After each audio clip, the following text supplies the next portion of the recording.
નમસ્કાર, જય શ્રી કૃષ્ણ સર્વે વૈષ્ણવોને. Welcome to my channel. આજે પુરુષોત્તમ મહિનાનો છેલ્લો દિવસ છે, સોમવતી અમાસ છે.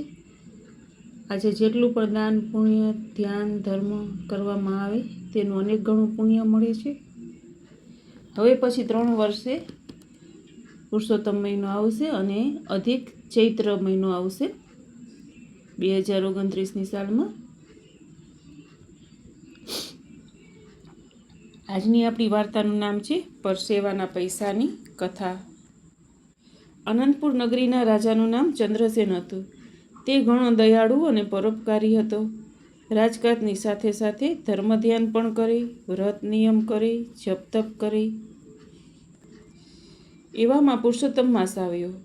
રાજાએ અને રાણીએ પુરુષોત્તમ માસનું વ્રત કર્યું. તેઓ દરરોજ નદીએ સ્નાન કરવા જતા, કાંઠા ગોરમાનું પૂજન કરતા અને ત્યાં બેઠેલ બ્રાહ્મણને દાન દક્ષિણા આપી મહેલે આવતા. બધા બ્રાહ્મણો રાજાની દક્ષિણાનો સ્વીકાર કરતા, પણ એક બ્રાહ્મણ દક્ષિણા ન લે. દેખાવે દરિદ્ર જણાતો એ બ્રાહ્મણ નમ્રતાથી રાજાને ના પાડે. રાજા બહુ આગ્રહ કરે તો બ્રાહ્મણ કહી દે કે છેલ્લા દિવસે તમારે જે આપવું હોય તે આપજો.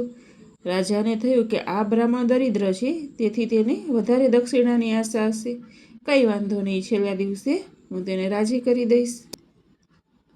આમ કરતાં પુરુષોત્તમ માસનો છેલ્લો દિવસ આવ્યો. રાજાએ દરેક બ્રાહ્મણને 1 સોનામોર દાનમાં આપી. છેલ્લે પેલા દરિદ્ર બ્રાહ્મણનો વારો આવ્યો. રાજાએ તેને 5 સોનામોર આપી. બ્રાહ્મણ નમ્રતાથી બોલ્યો, હે રાજન, આ દ્રવ્ય આપ ક્યાંથી લાવો છો? રાજા કહે, કેમ, મારા ખજાનામાંથી લાવું છું. બ્રાહ્મણ કહે, જાણીએ અજાણીએ અનિતિનું ધન પણ આ ખજાનામાં આવી ગયું હોય. મારે તો આપની ખરી કમાણીનું ધન જોઈએ છીએ. રાજાએ પૂછ્યું, આવો આગ્રહ રાખવાનું કંઈ કારણ છે? બ્રાહ્મણ કહે, હે રાજન, દક્ષિણા લેવાનો તો મારો ધર્મ છે. તમે આપવા જોગ અને હું લેવા જોગ છું, પણ મારે તો શુદ્ધ ધન જોઈએ છીએ. તમારા પરસેવાની કમાણી હોય તો આપો, હું ખુશીથી લઈશ. આ સાંભળી રાજા બોલ્યો, આવતીકાલે સવારે તમે મારા મહેલે આવજો. હું મારા પરસેવાની કમાણી તમને આપીશ. આ સાંભળીને બ્રાહ્મણને સંતોષ થયો. હવે તે પોતાના ઘેર ગયો. બ્રાહ્મણીને એમ કે આજે તો ઘણી દક્ષિણા લઈને આવશે. ખાલી જ હાથે આવેલ જોઈ તે બ્રાહ્મણ ઉપર ગુસ્સે થઈ. જ્યારે બ્રાહ્મણે જણાવ્યું, રાજાએ આવતીકાલે દક્ષિણા લેવા તેના રાજમહેલે બોલાવ્યો છે. આથી બ્રાહ્મણી રાજી થઈ ગઈ. ગુસ્સો બધો ઉતરી ગયો. એને મનમાં થયું કે કાલે રાજા ઘણું બધું ધન આપશે, એટલે પોતાનું દરિદ્ર ફીટી જશે. સાંજ થવા લાગી. રાજા ચિંતામાં પડ્યો. પરસેવો પાડીને કમાણી કરવાની હતી. જરા અંધારું થતાં રાજાએ મેલા ઘેલા ફાટેલા વસ્ત્રો પહેરી મજૂર વેશે મહેલના પાછલા બારણેથી બહાર નીકળી પડ્યો. જિંદગીમાં રાજ ચલાવવા સિવાય બીજું કોઈ કામ કરેલું નહીં, તેથી કોઈએ તેને કામે ન રાખ્યો. ચાલતા ચાલતા ચંદ્રસેન એક લુહારની કોઠે પહોંચ્યો. લુહાર દાતરડા ઘડી રહ્યો હતો. તે એક હાથે ધમણ ફૂંકતો જાય અને બીજા હાથે લાલચોળ થયેલ લોખંડ ઉપર હથોડાના ઘા ચીકતો જાય. ચંદ્રસેને તેની પાસે જઈ કહ્યું, હું મજૂર છું, મને કામ આપશો? તમે જે કહેશો તે કરીશ. લુહારે કહ્યું, કામ તો છે, પણ આખી રાત ધમણ ફૂંકવી પડશે, હથોડાના ઘા મારવા પડશે. 8 કલાક કામ કરીશ તો તને 4 આના મજૂરી આપીશ. જો કબૂલ હોય તો કામ પર આવી જા. રાજાએ કામ કરવાની હા પાડી. લુહારના કહેવા મુજબ તે કામ કરવા લાગ્યો. થોડી વાર ધમણ હલાવતો, થોડી વાર પછી ગરમ લોઢા ઉપર હથોડા મારવા લાગી જતો. શરૂઆતમાં તેને કંઈ ખબર ન પડી, પણ ધીમે ધીમે તેના હાથમાં છાલા પડ્યા. માંડ કલાક પૂરો થતા હતો તે પરસેવાથી રેબઝેબ થઈ ગયો. હાથમાં એવા છાલા પડ્યા કે હથોડો પણ પકડાતો નહોતો. રાજાના આંખે અંધારા આવવા લાગ્યા. તેના હાથોને હથોડો પકડવાની પણ તાકાત ન રહી. એ તો ત્યાંને ત્યાં બેસી ગયો. ત્યારે લુહારે તેને ખખડાવી નાખ્યો. ત્યારે રાજા કરગરીને કહેવા લાગ્યો, હવે મારામાં ઊભા રહેવાની પણ શક્તિ નથી. તમારે જે આપવું હોય એ આપો. જે આપશો તે રાજી ખુશીથી લઈ ચાલ્યો જઈશ. લુહારે ગજવામાંથી એક ઢબુડી કાઢી તેના તરફ ફેંકી. રાજાએ ઉપાડી ચાલતી પકડી. રાજાને આજે ભાન થયું કે જાત મહેનતથી પૈસો રેળવો સહેલો નથી. તે ઢબુડી લઈને મહેલે આવ્યો અને મજૂરના કપડાં કાઢી નાખી હાથ પગ ધોઈ હાથે લેપ લગાવી સૂઈ ગયો. પ્રાતઃકાળે રાજાએ ઉઠી સ્નાન કરી પૂજાપાઠ કરી મહેલની અગાસીએ બ્રાહ્મણની રાહ જોતો ઊભો રહ્યો. થોડી વારમાં બ્રાહ્મણ ત્યાં આવી પહોંચ્યો. રાજાએ નીચે ઉતરી બ્રાહ્મણને આવકાર આપી બેસાડ્યો. પછી રાજાએ ખિસ્સામાંથી ઢબુડી કાઢી બ્રાહ્મણને દક્ષિણામાં આપી.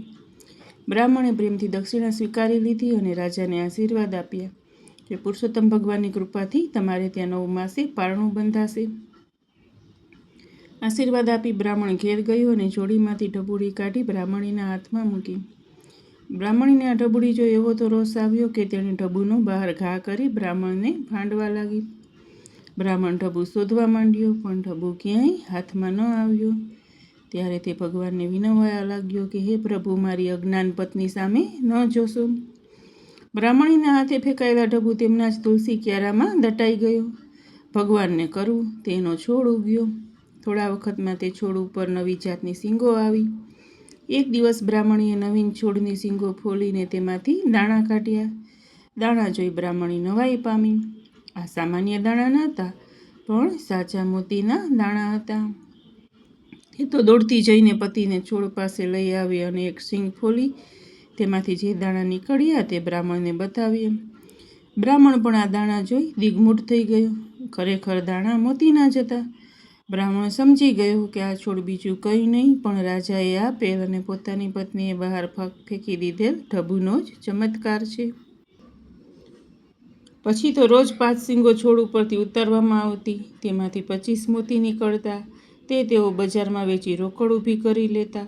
થોડા વખતમાં બ્રાહ્મણની દરિદ્રતા ચાલી ગઈ અને તે ધનવાન બની ગયો. બ્રાહ્મણીને પણ પતિની શ્રદ્ધા ઉપર વિશ્વાસ બેઠો. તેની પણ ખરી કમાણીનું મહત્ત્વ સમજાવા લાગ્યું.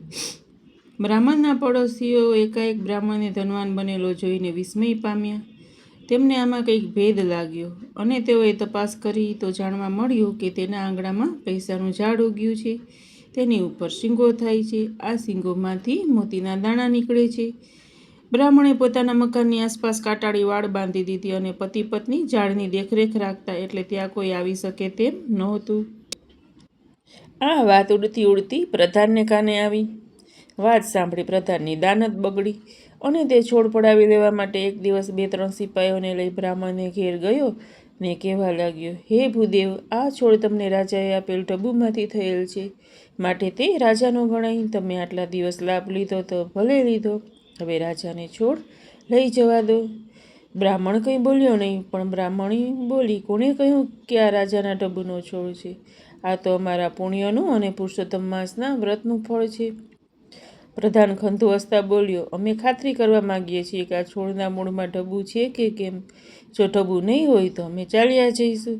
આમ કહી પ્રધાને મજૂરોને બોલાવી છોડ ખોદી કાઢવાની આજ્ઞા આપી. બિચારા બ્રાહ્મણી લાચાર બની જોઈ રહ્યા. તેઓ પુરુષોત્તમ ભગવાનનું સ્મરણ કરી રહ્યા હતા. છોડવાળી જમીન ખોદવાનું કામ ચાલુ થયું. જમીન ખોદાતી જતી હતી. તેનું મૂળ દેખાતું નથી. મજૂરો ખોદીને થાકી ગયા, પણ છોડનું મૂળ દેખાતું ન હતું. આ વાત આખા ગામમાં ફેલાઈ ગઈ. તેથી લોકોના ટોળા બ્રાહ્મણના ઘર આગળ જમા થવા લાગ્યા. રાજાના કાને આ વાત આવી. તેમને દુઃખ થયું કે પ્રધાને મને પૂછ્યા વગર આ કામ હાથમાં લીધું તે યોગ્ય કર્યું નથી. રાજા તાબડતોડ ત્યાં આવી પહોંચ્યા અને ત્યાંની સ્થિતિ જોઈ તે એકદમ નારાજ થઈ ગયા. તેમણે પ્રધાનને ધમકાવ્યો, તમને આવું કરવાનું કોણે કહ્યું હતું? ચાલાકી વાપરીને પ્રધાને કહ્યું, મહારાજ, આ તો રાજાની મિલકત ગણાય. આથી રાજ્યના હિત ખાતર મેં આ કામ કર્યું છે, છતાં મારી ભૂલ થઈ ગઈ તો મને માફ કરજો. પછી બ્રાહ્મણી પાસે જઈ રાજાએ છોડ અંગે પૂછ્યું. ત્યારે બ્રાહ્મણ બોલ્યો, હે રાજન, આપે મહેનત કરીને દાનમાં આપેલ ઢબુમાંથી આ છોડ ઉગ્યો છે, એટલે તેના ઉપર અમારો અધિકાર છે. આ અમારા પુણ્યનું ફળ છે. અમે તેને કેમ લઈ જવા દઈએ? રાજન, પ્રધાનજી આ ધર્મરૂપી ઉગેલા છોડનું મૂળ જોવા માગતા હતા, પરંતુ ધર્મના મૂળ ઊંડા હોય છે. તે મૂળને કોઈ જોઈ શકતું નથી. પછી ઉખાડવાની તો વાત જ ક્યાં રહી? રાજાએ બ્રાહ્મણની ધર્મનિષ્ઠા અને શ્રદ્ધા ઉપર ધન્યવાદ આપ્યા અને હાથ જોડી રાજાએ બ્રાહ્મણીની માફી માંગી. રાજાને આ જોઈ પરસેવાની કમાણીનું મહત્ત્વ સમજાયું અને ત્યારથી રાજાએ પોતાની તિજોરીમાં કોઈ અનીતિનો પૈસો ન આવે તે માટે રાજના કારભારીઓને તાકીદ કરી. બોલો શ્રી પુરુષોત્તમ ભગવાનની જય. આ આખો મહિનો તમે મારી વાર્તા સાંભળી તે માટે ધન્યવાદ.